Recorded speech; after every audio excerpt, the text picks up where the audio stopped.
ಜೈ ಶ್ರೀರಾಮ್, ಹೇಗಿದ್ದೀರಾ? ಇವತ್ತಿನ ಶ್ರೀಕೃಷ್ಣನ ಅಲಂಕಾರ ನೋಡ್ಕೋತಾ ಬನ್ನಿ. ಪಾರಿಜಾತದ ಮಾಲಿನ ಶ್ರೀಕೃಷ್ಣ ಹಾಕ್ಕೊಂಡಿದ್ದೇನೆ, ಅದನ್ನು ಇವತ್ತು ಕಾಣ್ಬೋದು ನೀವು. ಆನಂತರ ನಿನ್ನೆ ಕೂಡ ಅಷ್ಟೇ ನೋಡಿ, ತಲೆ ಮೇಲೆ ಇಟ್ಕೊಂಡ ಪಾರಿಜಾತದ ಹಾರನ್ನು ನೀವು ನೋಡ್ಬೋದು. ಇವತ್ತು ನಾನು ಮೂರು ರೆಸಿಪಿ ಜೊತೆ ಬಂದಿದ್ದೀನಿ. ಒಂದು ಢೋಕ್ಲಾ, ಗುಜರಾತಲ್ಲೆಲ್ಲ ಮಾಡ್ತಾರಲ್ಲ ಅದು. ಮತ್ತೊಂದು ನಾನು ಮಲ್ಟಿಗ್ರೇನ್ ಮಸಾಲೆ ದೋಸೆ.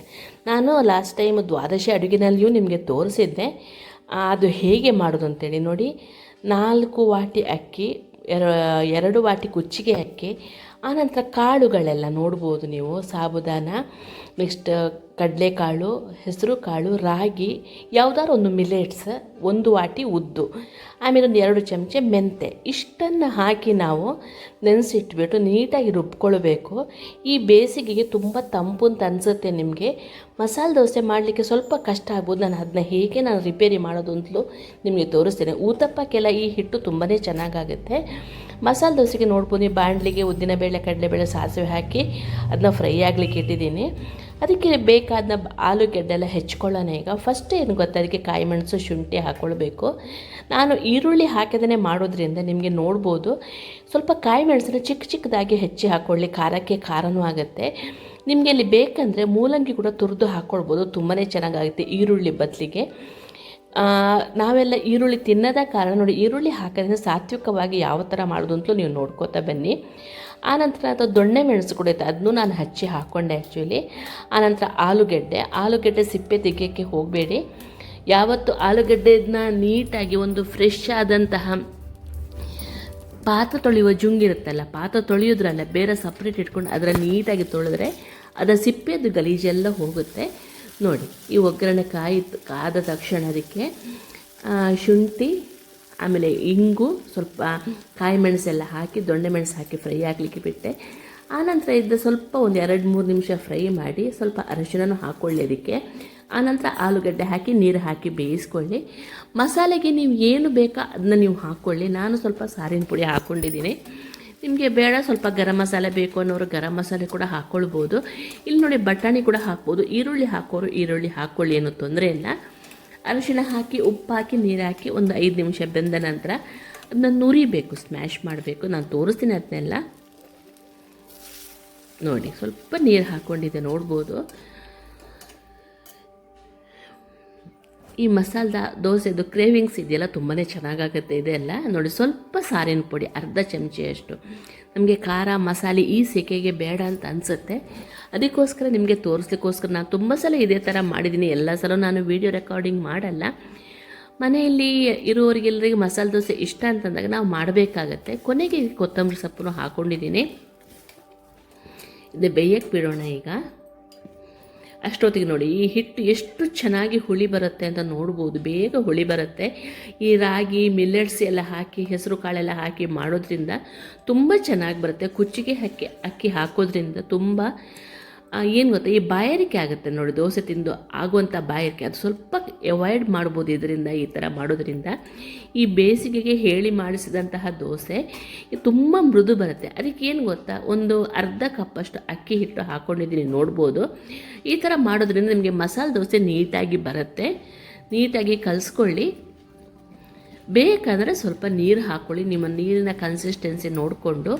ಉಪ್ಪು ನಾನು ಹಾಕಿಟ್ಟಿದ್ದೆ, ಉಪ್ಪು ಹುಳಿ ಬರಲಿಕ್ಕೆ ಹೊರಗೆ ಇಟ್ಟಿರ್ತೀವಲ್ವ, ಒಂದು 3-4 ಗಂಟೆ ಹುಳಿ ಬಂದರೆ ಸಾಕು. 7-8 ಗಂಟೆ ಹುಳಿ ಬರಬೇಕಾದಂತಹ ಅವಶ್ಯಕತೆ ಇದಕ್ಕೆ ಇಲ್ಲ. ಎಲ್ಲ ಎಣ್ಣೆಗಳನ್ನು ಮಿಕ್ಸ್ ಮಾಡಿ ತುಪ್ಪ ಸ್ವಲ್ಪ ಹಾಕಿ ನೋಡಿ, ನಾನು ಎಣ್ಣೆ ರೆಡಿ ಮಾಡಿ ಇಟ್ಕೊಂಡಿದ್ದೀನಿ. ನಾನು ಸಾಸಿವೆ ಎಣ್ಣೆ, ಎಳ್ಳೆಣ್ಣೆ, ತೆಂಗಿನಕಾಯಿ ಎಣ್ಣೆ, ರಿಫೈನ್ಡ್ ಆಯಿಲ್ ಎಲ್ಲನೂ ಬಳಸ್ತೀನಿ. ಸ್ವಲ್ಪ ತುಪ್ಪನೂ ಹಾಕ್ಕೊಂಡು ತುಂಬ ಚೆನ್ನಾಗಿ ಟೇಸ್ಟ್ ಬರುತ್ತೆ ಅದರಿಂದ. ನೋಡಿ, ಇದು ಬಟಾಟೆ ಬೆಂದಿದೆ, ಅದನ್ನು ನುರಿಬೇಕು ಅಷ್ಟೇ. ಬೇಕಂದರೆ ನೀವು ಇದಕ್ಕೆ ಲಿಂಬೆಹಣ್ಣು ಹಾಕ್ಕೊಳ್ಳಿ. ನನಗೆ ಲಿಂಬೆಹಣ್ಣು ಬೇಡ ಅಂತ ಅನ್ನಿಸ್ತು, ಸಿಕ್ಕಾಪಟ್ಟೆ ಹುಳಿ ಆಗೋದು ಬೇಡ ಅಂತ ಅಂದ್ಬಿಟ್ಟು. ನೋಡಿ, ಬಾಣಲಿ ಫಸ್ಟ್ ಏನು ಗೊತ್ತಾ, ಈ ದೋಸೆ ಮಾಡಬೇಕಿದ್ರೆ ಫಸ್ಟ್ ನಾವು ಮಸಾಲೆ ದೋಸೆ ಮಾಡಬಾರ್ದು. ಫಸ್ಟ್ ಒಂದು ದೋಸೆ ಪ್ಲೇನ್ ದೋಸೆ, ದಪ್ಪ ದೋಸೆ ಮಾಡಿಕೊಂಡು ಆನಂತರ ಕಂಟಿನ್ಯೂ ಮಾಡಲಿಕ್ಕೆ ಬರುತ್ತೆ ನಿಮಗೆ. ಎಳ್ಳೆಣ್ಣೆ ಹಚ್ಚೋದನ್ನು ಮರಿಬೇಡಿ ನೀವು ದೋಸೆ ತವಕ್ಕೆಲ್ಲ. ನೋಡಿ, ಈಗ ಮಸಾಲೆ ದೋಸೆ ಮಾಡೋಣ. ನಾನು ಚಟ್ನಿ ಪುಡಿ ಮಾಡಿ ಇಟ್ಕೊಂಡಿರ್ತೀನಿ. ಚಟ್ನಿ ಪುಡಿನ ಇದರ ಮೇಲೆ ಉದುರಿಸಿ ಎಣ್ಣೆ ಹಾಕ್ಕೊಂಡು ಆ ಬಟಾಟೆ ಅಂದರೆ ಆಲೂಗೆಡ್ಡೆ ಪಲ್ಯನ ಹಾಕ್ಕೊಂಡು ಮಸಾಲೆ ದೋಸೆ ಮಾಡ್ತೀನಿ. ಜಾಸ್ತಿ ತುಪ್ಪ ಹಾಕಲಿಕ್ಕೆ ಹೋಗೋದಿಲ್ಲ. ಎಲ್ಲ ಅದು ಹೇಳಿದ್ನಲ್ಲ, ಎಣ್ಣೆ ಮಿಕ್ಸ್ ಮಾಡಿ ನಾನು ಅದಕ್ಕೆ ಹಾಕ್ತೀನಿ. ನಾವು ಬರೀ ಬಾಯಿ ರುಚಿ ನೋಡಿದರೆ ಸಾಧ್ಯ ಇಲ್ಲ. ಬಾಯಿ ರುಚಿ ನೋಡ್ಕೊಂಡು ಹೋದರೆ ಹೆಲ್ತ್ ಗೋವಿಂದ ಆಗುತ್ತೆ. ಅದಕ್ಕೆ ನೋಡಿ ನಾನು ಈ ಥರ ಮಾಡ್ತೀನಿ.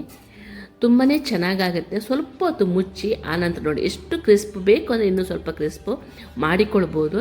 ನಮ್ಗೆ ಅಷ್ಟು ಕ್ರಿಸ್ಪ್ ಬೇಡ ಅಂತಂದ್ಬಿಟ್ಟು ನಾವು ಈ ಥರನೇ ಮಾಡ್ಕೊಂಡಿದ್ದೀವಿ. ಇಲ್ಲಿ ಉಡುಪಿಯಲ್ಲಿ ತುಂಬ ಸೆಕೆ, ಮಳೆ ಸೆಕೆ ಇರೋ ಕಾರಣ ಬಾಯಾರಿಕೆ ತಡೆಯೋಕ್ಕಾಗಲ್ಲ. ನೋಡಿ ಇನ್ನೊಂದು ದೋಸೆನೂ ಮಾಡೋದು ತೋರಿಸ್ಕೊಡ್ತಾ ಇದ್ದೀನಿ ನಿಮಗೆ. ಸ್ವಲ್ಪ ಚಟ್ನಿ ಪುಡಿ ಹಾಕ್ಕೊಂಡು ಎಣ್ಣೆ ಹಾಕ್ಕೊಂಡು ಪಲ್ಯ ಹಾಕ್ಕೊಂಡು ದೋಸೆ ರೆಡಿ ಆಗಿಬಿಡುತ್ತೆ.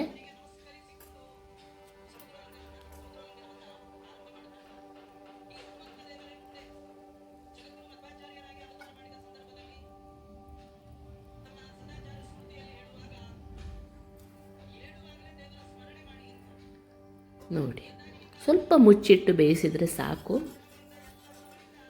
ನನಗೆ ಸ್ವಲ್ಪ ಈ ಮಸಾಲೆ ದೋಸೆ ಎಲ್ಲ ಅಷ್ಟು ಇಷ್ಟ ಆಗೋದಿಲ್ಲ. ನಾನು ಏನು ಮಾಡ್ತೀನಿ, ಸ್ವಲ್ಪ ದಪ್ಪ ದೋಸೆ ಪಲ್ಯ ಜೊತೆ ಹಾಕ್ಕೊಂಡು ನಾನು ತಿಂದುಬಿಡ್ತೀನಿ.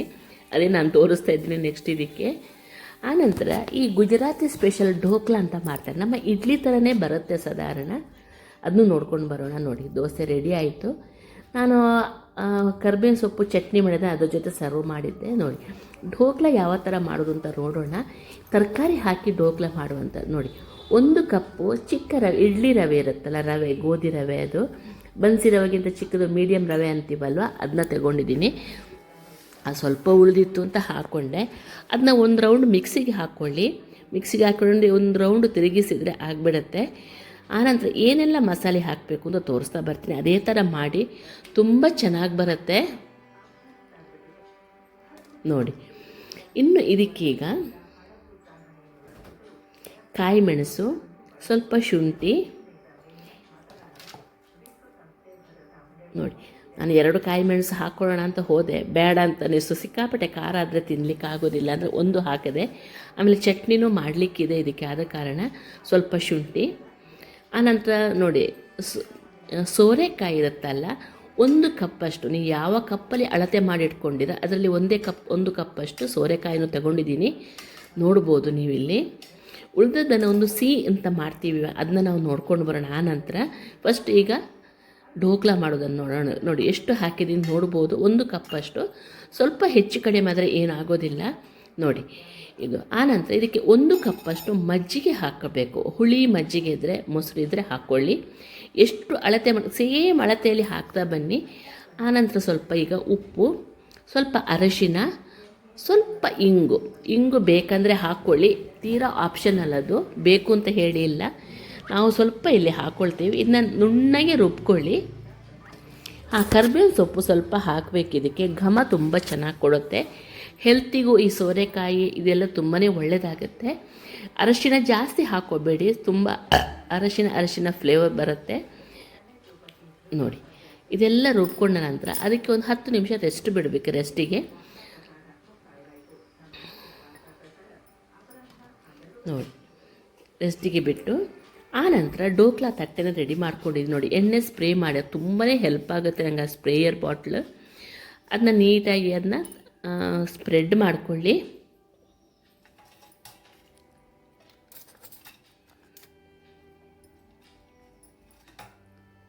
ನೋಡಿ ಸ್ಪ್ರೆಡ್ ಮಾಡಿಕೊಂಡು ಅದಕ್ಕೆ ಈ ನೋಡಿ ಅಷ್ಟೊತ್ತಿಗೆ ಇದು ರೆಡಿ ಆಗಿಬಿಟ್ಟಿತ್ತು. ಅದಕ್ಕೆ ನೋಡಿ 1-2 ಚಮಚೆಯಷ್ಟು ಎಣ್ಣೆ, ನೀವು ಯಾವ ಎಣ್ಣೆ ಬಳಸ್ತಿರೋ ಮನೇಲಿ ಅದನ್ನ ಹಾಕ್ಕೊಳ್ಳಿ. ನಾನು ಕಡಲೆಕಾಯಿ ಎಣ್ಣೆ ಹಾಕ್ಕೊಂಡಿದ್ದೆ. ಆನಂತರ ಒಂದು ಚಮಚ, ಚಿಕ್ಕ ಚಮಚ ನೋಡ್ಬೋದು, ದೊಡ್ಡ ಚಮಚದ ಅರ್ಧ ಚಮಚೆಯಷ್ಟು ಈನೋ ಇದೆಯಲ್ಲ ಅದನ್ನ ಹಾಕ್ಕೊಳ್ಳಿ. ಈನೋ ಹಾಕ್ಕೊಂಡು ಸ್ವಲ್ಪ ನೀರು ಕಡಿಮೆ ಆದಕ್ಕೆ ನಾನು ಹಾಕಿದೆ, ಹಾಕ್ಕೊಳ್ಳೋದಿದ್ರು ನಡೆಯುತ್ತೆ, ಯಾಕಂದರೆ ನೀರಿನ ಅಂಶ ಇದೆ ಅದರಲ್ಲಿ.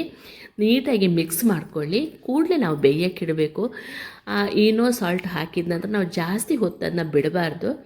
ಸ್ವಲ್ಪ ನೀರು ಕಡಿಮೆ ಆಯಿತು ಅಂತ ನೋಡಿ 2-3 ಚಮಚೆಯಷ್ಟು ನೀರು ಹಾಕ್ಕೊಂಡೆ. ಅದಕ್ಕೆ ತುಂಬಾ ಅದ್ಭುತವಾಗಿ ಬರುತ್ತೆ. ಈ ಬೆಳಗ್ಗಿನ ಗಡಿಬಿಡಿಗೆ ಈ ಒಂದು ಸ್ಟೀಮಲ್ಲಿ ಬೆಂದಂತಹ ತಿಂಡಿ ತುಂಬಾ ಚೆನ್ನಾಗಾಗುತ್ತೆ.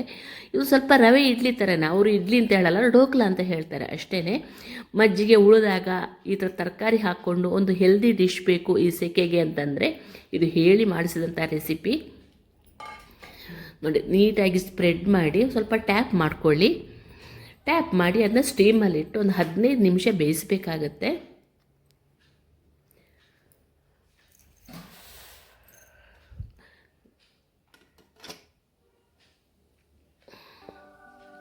ಆನಂತರ ಅದು ಬೆಂದಾದ ನಂತರ ಅದು ಒಂದು ಸ್ವಲ್ಪ ಚಾಕು ಹಾಕಿ ನೋಡಿ, ಚಾಕುಗೆ ಅಂಟದಿದ್ರೆ ಬೆಂದಿದೆ ಅಂತ ಅರ್ಥ ನೋಡಿ. ಅದಕ್ಕೆ ನೋಡಿ ಆನಂತರ ಒಗ್ಗರಣೆ ಹಾಕಬೇಕು. ಒಗ್ಗರಣೆಗೆ ಏನು ಗೊತ್ತಾ, ಸಾಸಿವೆ, ಉದ್ದಿನಬೇಳೆ, ಸ್ವಲ್ಪ ಕರಿಬೇವಿನ ಸೊಪ್ಪು, ಇಂಗು ಹಾಕಿ ಸ್ವಲ್ಪ ಎಣ್ಣೆ ಕಡಿಮೆ ಆಗಿತ್ತು, ಎಣ್ಣೆ ಸ್ವಲ್ಪ ಇದಕ್ಕೆ ಜಾಸ್ತಿ ಬೇಕು ಮೇಲೆ ಒಗ್ಗರಣೆ ಹಾಕುವಾಗ ಈ ಢೋಕ್ಲಕ್ಕೆಲ್ಲ. ಈ ಕಡೆಯಿಂದ ಚಟ್ನಿ ರೆಡಿ ಮಾಡಿಕೊಂಡೆ, ನೀವು ನೋಡ್ಬೋದು. ಗ್ರೀನ್ ಚಟ್ನಿ, ಕೊತ್ತಂಬರಿ ಸೊಪ್ಪು, ಕಾಯಿ ಮೆಣಸು, ಸ್ವಲ್ಪ ನೆಲಗಡಲೆ ನೋಡಿ, ನೆಲಗಡಲೆ, ನೀರು ಹಾಕ್ಕೊಂಡು ರುಬ್ಕೊಳ್ಳಿ. ಹುಣಸೆ ಹಣ್ಣು ಹಾಕ್ಕೊಳ್ಬೋದು ಅಥವಾ ನಿಂಬೆ ಹಣ್ಣಾದರೂ ಹಾಕ್ಕೊಳ್ಬೋದು. ಇದು ಜಾಸ್ತಿ ಖಾರ ಮಾಡಿರಲಿಲ್ಲ, ಒಂದೇ ಕಾಯಿ ಮೆಣಸು ಹಾಕಿದ್ದೆ, ಸ್ವಲ್ಪ ವೆಜಿಟೇಬಲ್ಸ್ ಜಾಸ್ತಿ ಹೋಗುತ್ತಲ್ಲ ಅಂತ ನೋಡಿ. ಆ ನಂತರ ಇದಕ್ಕೆ ಏನು ಗೊತ್ತಾ, ನಾವು ಮಜ್ಜಿಗೆ ಹಾಕಿ ಢೋಕ್ಲಾ ಮಾಡೋದ್ರಿಂದ ಇದಕ್ಕೆ ಸ್ವಲ್ಪ ಬೆಲ್ಲ ಹಾಕಬೇಕಾಗುತ್ತೆ ನೋಡಿ. ಪುದೀನ ಕೂಡ ಇತ್ತು, ಪುದೀನೂ ಹಾಕ್ಕೊಂಡಿದ್ದೀನಿ ನೋಡ್ಬೋದು. ಸ್ವಲ್ಪ ಬೆಲ್ಲನೂ ಹಾಕ್ಕೊಂಡೆ ನಾನು, ಆಮೇಲೆ ನನಗೆ ಅದು ಮರ್ತೋಗಿತ್ತು, ಹಾಕ್ಕೊಂಡೆ ನಾನು. ಅಷ್ಟೊತ್ತಿಗೆ ಇದು ಒಗ್ಗರಣೆ ಹತ್ರ ಬಂದೆ, ನೀವು ನೋಡ್ಬೋದು. ಇದಕ್ಕೆ ಕರಿಬೇವಿನ ಸೊಪ್ಪು ಹಾಕಿ ಇಂಗು ಹಾಕಿದರೆ ಆಗಿಬಿಡ್ತು. ಕಾಯಿ ಮೆಣಸೆಲ್ಲ ನಮ್ಮನೇಲಿ ಯಾರು ಅಷ್ಟು ಇಷ್ಟಪಡೋದಿಲ್ಲ ಈ ಸೆಕೆಗೆ, ಸ್ವಲ್ಪ ಕಡಿಮೆನೇ ಹಾಕ್ತೀನಿ ನಾನು. ನೀವು ಹೇಗೆ ಬೇಕೋ ಹಾಗೆ ಮಾಡ್ಕೊಳ್ಳಿ. ಚಿಕ್ಕದಾಗಿ ಹೆಚ್ಚಬೇಕಾದ್ರೆ ಕಾಯಿ ಮೆಣಸು ಹಾಕ್ಕೊಳ್ಳಿ. ಕರಿಬೇವಿನ ಸೊಪ್ಪು ಹಾಕ್ಕೊಂಡಿದ್ದೀನಿ. ಆನಂತರ ಢೋಕ್ಲದ ಮೇಲೆ ಹಾಕಿದ್ದೀನಿ, ನೀವು ಕಾಣ್ಬೋದು. ಇದರ ಮೇಲೆ ಬೇಕಾದರೆ ನೀವು ಸ್ವಲ್ಪ ಮೆಣಸಿನ ಪುಡಿ ಅಥವಾ ನಿಮಗೆ ಗರಂ ಮಸಾಲದ ಪುಡಿ ಅಥವಾ ಸಾರಿನ ಪುಡಿ, ಸಾಂಬಾರು ಪುಡಿ ಯಾವುದಿದ್ರೂ ಸ್ವಲ್ಪ ಹೀಗೆ ಉದುರಿಸ್ಕೊಳ್ಳಿ. ಒಂದು ಚಿಟಿಕೆಯಷ್ಟು ಉದುರಿಸ್ಕೊಂಡ್ರೆ ಸಾಕು, ಟೇಸ್ಟ್ ಯಮ್ಮಿಯಾಗಿ ಕೊಡುತ್ತೆ ಅದು ನೋಡಿ.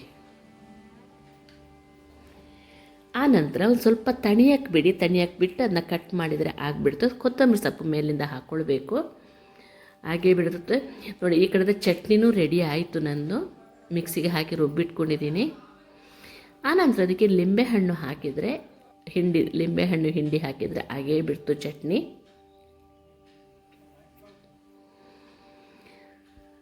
ಢೋಕ್ಲಾನ ನಿಮಗೆ ಬೇಕಾದ ಶೇಪಲ್ಲಿ ಕಟ್ ಮಾಡ್ಕೊಳ್ಳಿ. ನಾನು ಸ್ವಲ್ಪ ಬೇಗ ಗಡಿಬಿಡಿ ಆಯಿತು, ಅದು ಸ್ವಲ್ಪ ಆರಬೇಕಿತ್ತು, ಇನ್ನು ಆರಿದ್ರೆ ಸ್ವಲ್ಪ ಚೆನ್ನಾಗಿ ಏಳುತ್ತೆ ಅದು. ಗಡಿಬಿಡಿ ಮಾಡಿದರೆ ಇಡ್ಲಿಗೆ ಇದಕ್ಕೆಲ್ಲ ಗಡಿಬಿಡಿ ಮಾಡಿದರೆ ಆಗೋದಿಲ್ಲ, ನಿಮ್ಗೆ ಗೊತ್ತಿರ್ಬೋದು. ದೋಸೆಗೂ ಅಷ್ಟೇ, ಮುಚ್ಚಳ ತೆಗೆದು ಒಂದು 2 ನಿಮಿಷ ಬಿಟ್ಟರೆ ನೀಟಾಗಿ ಏಳುತ್ತೆ. 2 ನಿಮಿಷ ಬೇಡ, ಒಂದು ಅರ್ಧ ನಿಮಿಷ ಬಿಟ್ಟರೂ ಸಾಕಾಗುತ್ತೆ ದೋಸೆಗೆಲ್ಲ. ಆದರೆ ಇದು ನೋಡಿ, ಒಂದು 2 ನಿಮಿಷ ಅದು ನಾನು ಆರ್ಲಿಕ್ಕೆ ಬಿಡಬೇಕಿತ್ತು, ಆಗಿರಲಿಲ್ಲ ನನ್ನ ಕೈಯಲ್ಲಿ. ನೋಡಿ ಎಷ್ಟು ನೀಟಾಗಿ ಬಂದಿದೆ ಅಂತ ನೋಡಿ, ಎಷ್ಟು ಸ್ಮೂತಾಗಿ ನೋಡಿ, ತುಂಬಾ ಚೆನ್ನಾಗಾಗಿತ್ತು. ಮಾಡಿ ನೋಡಿ ಫ್ರೆಂಡ್ಸ್, ಇದೆಲ್ಲ ಡಬ್ಬಕ್ಕೆಲ್ಲ ಕೊಡಲಿಕ್ಕೆ ತುಂಬಾ ಚೆನ್ನಾಗಾಗುತ್ತೆ ಮಧ್ಯಾಹ್ನ ಊಟಕ್ಕೆ ಹೋಗೋರಿಗೆಲ್ಲ. ನಾನು ಇದೇ ಥರ ಬೇರೆ ಬೇರೆ ತಿಂಡಿಗಳನ್ನು ಮಾಡಬೇಕಿದ್ರೆ ಕಮೆಂಟ್ಸಲ್ಲಿ ಹೇಳಿ, ನಾನು ಮಾಡ್ತೀನಿ. ಇದೆಲ್ಲ ತುಂಬಾ ಹೆಲ್ಪ್ ಆಗುತ್ತೆ ಗಡಿಬಿಡಿಗೆ ಆಗುವಾಗ. ಈ ದೋಸೆ ಎಲ್ಲ ತಿನ್ನೋದಕ್ಕಿಂತ ಇದು ಎಷ್ಟೋ ವಾಸಿ ನೋಡಿ. ಈಗ ಆ ಉಳಿದ ಸೋರೆಕಾಯಿ ಇತ್ತಲ್ಲ, ಅರ್ಧ ಮಾತ್ರ ನಾನು ಇದಕ್ಕೆ ಹಾಕಿದ್ದೆ ಢೋಕ್ಲಾಗೆ. ಉಳಿದ ಸೋರೆಕಾಯಿ, ಇದು ನಮ್ಮ ಉಡುಪಿಯ ಟ್ರೆಡಿಷನಲ್ ರೆಸಿಪಿ, ಸಿಹಿ ಬಜ್ಜಿ ಅಂತ ಹೇಳ್ತಾರೆ ಇದಕ್ಕೆ. ಸಿಹಿ ಅಂದರೆ ಸಿಹಿ ಆಗಿರುತ್ತೆ, ಏನೂ ಮಸಾಲೆ ಹಾಕಲಿಕ್ಕಿಲ್ಲ, ತುಂಬಾ ಹೆಲ್ಪ್ ಇದು. ಈ ಪಿತ್ತ ಎಲ್ಲ ಆಗುತ್ತೆ ನೋಡಿ ಬೇಸಿಗೆಲ್ಲ ಅಂಥವ್ರಿಗೆ ಇದು ಹೇಳಿ ಮಾಡಿಸಿದಂಥ ರೆಸಿಪಿ ಇದು. ಅದರ ಸಿಪ್ಪೆ ತೆಗೆದು ನೀಟಾಗಿ ಹೆಚ್ಚಿಟ್ಕೊಳ್ಳಿ ನೋಡಿ. ಅರಿಶಿನ ಮತ್ತು ಸ್ವಲ್ಪ ನೀರು ಹಾಕಿ ಬೇಯಕ್ಕಿಟ್ಟಿದ್ದೀನಿ. ಇದು ಮತ್ತು ಸ್ವಲ್ಪ ಉಪ್ಪನ್ನು ಹಾಕ್ಕೊಳ್ಬೇಕು. ಮಸಾಲೆಗೆ ಏನು ಬೇಕು, ಮಸಾಲೆ ಏನೂ ಇಲ್ಲ ಇದಕ್ಕೆ ಆ್ಯಕ್ಚುಲಿ. ಕರಿಬೇವಿನ ಸೊಪ್ಪು ಮತ್ತು ತೆಂಗಿನಕಾಯಿ ತುರಿ ಸ್ವಲ್ಪ ಜಾಸ್ತಿ ಇದ್ರೆ ನಾನು ಸ್ವಲ್ಪ ಕಡಿಮೆ ಆಯಿತು ಅಂತ. ಆನಂತರ ನಾನು ಸ್ವಲ್ಪ ಅದಕ್ಕೆ ದಪ್ಪ ಬರಬೇಕಲ್ವ ಅಂತಂದ್ಬಿಟ್ಟು ಕಾರ್ನ್ ಫ್ಲೋರ್ ಒಂದು ಅರ್ಧ ಚಮಚೆಯಷ್ಟು ಮಿಕ್ಸ್ ಮಾಡಿಕೊಂಡೆ. ತೆಂಗಿನಕಾಯಿ ದೇವರಿಗೆ ಇಟ್ಟಿದ್ದು ಇರಲಿಲ್ಲ, ಆದ ಕಾರಣ ನೋಡಿ. ಈಗ ನೋಡಿ ಅದಕ್ಕೆ ಉಪ್ಪು ಹಾಕಿ ಅದನ್ನ ಬೇಯಕ್ಕೆ ಬಿಡಬೇಕು. ಈ ಕಡೆಯಿಂದ ಮಿಕ್ಸಿಗೆ ಹಾಕಿ ತೆಗೆದಿಟ್ಕೊಂಡಿದ್ದೀನಿ ನೋಡ್ಬೋದು. ಅದಕ್ಕೆ ಸ್ವಲ್ಪ ಬೆಲ್ಲ ಹಾಕಿ, ಇದಕ್ಕೇನು ಗೊತ್ತಾ, ಸ್ವಲ್ಪ ಬೆಲ್ಲ, ಹುಳಿ ಹಾಕಲಿಕ್ಕೇ ಇಲ್ಲ ಇದಕ್ಕೆ, ಬೆಲ್ಲ ಹಾಕಿ ಇದು ಮಾಡಿ ಇಡಬೇಕು. ರೆಡಿ ಮಾಡಿ ಇಟ್ಕೊಂಡಿದ್ದೀನಿ. ಹುಳಿ ಹಾಕಲಿಕ್ಕೆ ಇಲ್ಲ, ಮಜ್ಜಿಗೆನೂ ಹಾಕಲಿಕ್ಕಿಲ್ಲ. ಇದು ಸಿಹಿಯಾದ ಬಜ್ಜಿ ತುಂಬಾ ಚೆನ್ನಾಗಾಗುತ್ತೆ. ತೆಂಗಿನಕಾಯಿ ಇಷ್ಟ ಆಗೋರಿಗೆ, ಚಿಕ್ಕ ಮಕ್ಕಳಿಗೆ ಖಾರ ಇಷ್ಟ ಇಲ್ಲ ಅಂತನ್ನೋರಿಗೆ ಇದೆಲ್ಲ ತುಂಬಾ ಚೆನ್ನಾಗಾಗುತ್ತೆ. ನೋಡಿ, ಉದ್ದಿನಬೇಳೆ, ಸಾಸಿವೆ ಹಾಕಿ, ಕರಿಬೇವು ಸೊಪ್ಪು ಹಾಕಿ, ಇದಕ್ಕೆ ಕೆಂಪು ಮೆಣಸು ಹಾಕಲೇಬೇಕು. ಖಾರ ಏನು ಹಾಕದೇ ಇರೋದ್ರಿಂದ ಕೆಂಪು ಮೆಣಸು ಹಾಕಲೇಬೇಕು.